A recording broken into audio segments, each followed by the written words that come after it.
Set, biar.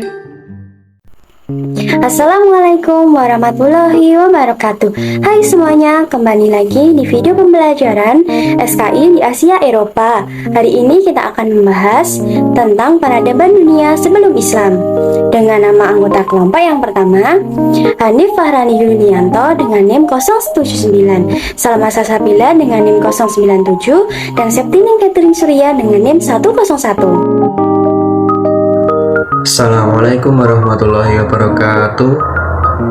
Baik, di sini saya akan sedikit menjelaskan dan memaparkan materi tentang peradaban bangsa Arab pra-Islam.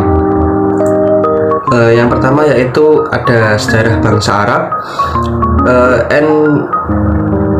entitas yang berasal dari keturunan Sam, Romawi, dan Persia, berdomisili di sekitar wilayah barat daya benua Asia, Al-Junub Al-Gharbi min Asia atau Semenanjung Arabia. Ada dua komunitas bangsa Arab yang pernah tinggal di wilayah Semenanjung Arabia ini, yaitu Baidah atau Ad, Samud, Sam, Jadis, Asab, Aras, dan penduduk Madian. Dan bangsa Arab Baqiyah seperti Adnayin dan Khotaniyin. Selanjutnya ada keadaan politik dan ekonomi bangsa Arab sebelum Islam. Kondisi politik internal wilayah Arabia di masa jahiliyah menjelang kedatangan Islam pada dasarnya terpecah-pecah, tidak mengenal kepemimpinan sentral, dan didasarkan pada suku-suku atau kabilah-kabilah. Sumber ekonomi utama yang menjadi penghasilan orang Arab adalah perdagangan dan bisnis. Orang-orang Arab di masa jahiliyah sangat dikenal dengan bisnis dan perdagangannya. Yang selanjutnya yaitu ada keadaan alam masyarakat Arab sebelum Islam. Jazirah Arab merupakan wilayah pedagang pasir yang terletak di bagian barat daya Asia. Luas wilayahnya sekitar 120 mil persegi. Wilayah bagian utara Arab berbatasan dengan lembah gurun Syria. Sebelah timur perbatasan dengan dataran tinggi Persia, sedangkan sebelah barat perbatasan dengan Laut Merah. Kepulauan Arabia atau Jazirah Arabia adalah sebutan untuk Arab karena wilayahnya dikelilingi laut pada ketiga sisinya. Wilayah Arab daerahnya terdiri dari gurun-gurun yang udaranya sangat panas dan berangin tenang. Wilayah ini adalah daerah Tihamah. Sedangkan wilayah yang berupa lembah di celah-celah pegunungan adalah daerah Hijaz. Di wilayah Hijaz inilah terdapat dua kota suci, yaitu Makkah dan Madinah.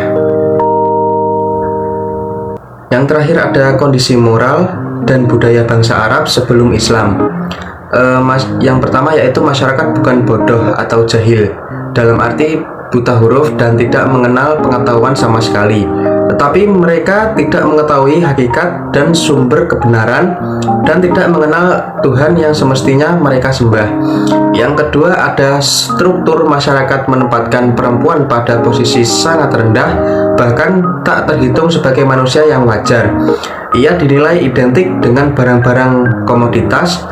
Kaum bangsawan menindas rakyat jelata dengan sesuka hati dan segala cara. Maka perdamaian antar suku sangat sulit diwujudkan. Peperangan demi peperangan terus terjadi di antara mereka. Dan yang terakhir ada berkaitan dengan kelebihan bahasa. Bangsa Arab pun pandai dalam bidang sastra, khususnya membuat seperti syiar-syiar, diantaranya syair-syair yang terbaik kemudian digantungkan di dinding Ka'bah sebagai penghargaan yang biasa disebut mu'allaqat. Tradisi menulis bangsa Arab pra-Islam. Al-Quran memberi penegasan bahwa masyarakat Arab adalah masyarakat ummi atau masyarakat yang buta huruf. Menurut Al-Zarqani, keadaan buta huruf melekat bagi suku Quraisy. Hanya ada beberapa orang saja yang belajar menulis. Kalangan Quraisy belajar menulis dari seseorang yang bernama Harb ibnu Umayyah ibnu Abid Syam. Bangsa Arab, khususnya Arab bagian utara, dikenal tidak mempunyai budaya tulis. Meski demikian, sebelum kelahiran Nabi Muhammad, perlahan orang-orang Arab utara mulai mengembangkan budaya tulis. Ada beberapa faktor yang menyebabkan tulisan Arab tidak mengalami pertumbuhan, bahkan sangat amat lamban. Yang pertama, karena masyarakat Arab pra-Islam hidup secara nomaden atau berpindah-pindah dengan berbagai tujuan seperti untuk mencari daerah yang subur atau juga menghindari penyergapan musuh dari suku lain. Faktor yang kedua, mereka hidup bersuku-suku dengan rasa fanatisme kesukuan yang sangat kental, namun rasa toleransi antar suku yang kecil. Akibatnya, seringkali mereka terlibat dalam hal peperangan antar suku. Faktor yang ketiga, mereka tidak memiliki budaya tulis-menulis, tidak pernah mementingkan catatan sejarah, kehidupan mereka tertuliskan.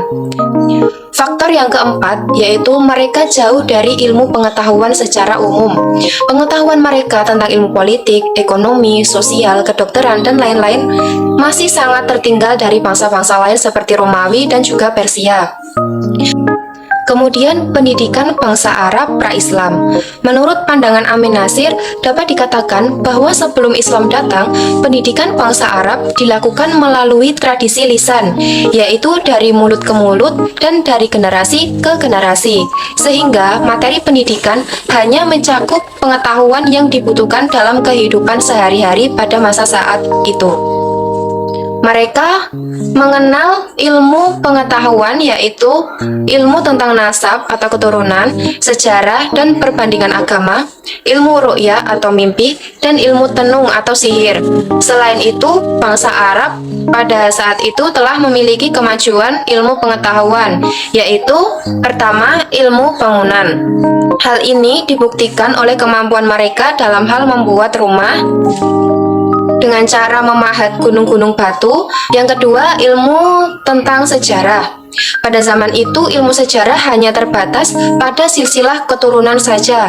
Mereka sangat pandai menghafal, walaupun itu sangat panjang. Yang ketiga, ilmu tentang iklim. Pengetahuan mereka tentang iklim pada saat itu juga masih sangat sederhana. Mereka hanya mengetahui kapan menanam kurma dan kapan datangnya musim dingin untuk berdagang ke Yaman dan musim panas berdagang ke Syam. Yang keempat yaitu ilmu mengenai astronomi. Menurut pengetahuan mereka, bintang itu dibagi atas 12 kelompok. Selain itu, bangsa Arab pada saat itu telah memiliki kemajuan ilmu pengetahuan.